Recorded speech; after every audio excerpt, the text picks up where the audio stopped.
So, Easter is right around the corner, and I'm sure many of you are probably wondering, why is this day so significant? Or maybe not, I could just be some random nerd talking on TikTok. But I like to share a cultural and historical perspective of why this day is so important to many people. So, in the very beginnings of Judaism, we meet a man named Abraham. Mind you, there were other religions going on before this, there were other belief systems in the area he was living in, which was the land of Canaan. But he connects with a god named Yahweh. And Yahweh promises him descendants as numerous as the stars.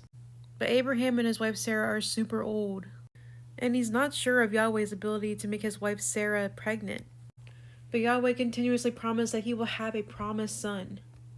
Abraham doesn't really believe, so he ends up sleeping with the servant Hagar and has a child with her.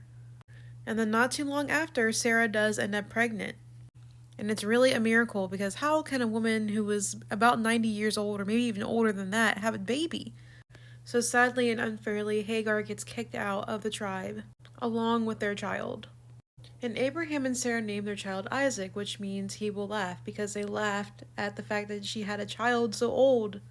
So when Isaac gets a little older and Abraham builds a bond with him, Yahweh basically tells him, yo, you have to sacrifice your child. And so Abraham was absolutely appalled by this. Why does he have to sacrifice the only child that he has, especially after all the problems he had to go through just to have the dang thing? So anyway, he carries on with the mission, having full faith in Yahweh. He basically takes Isaac on a camping trip, and Isaac doesn't know what's about to happen to him. And Abraham pleaded with Yahweh to see if he could sacrifice something else to appease him besides his son. But nope, he still got to take Isaac up to the mountain and try to sacrifice him.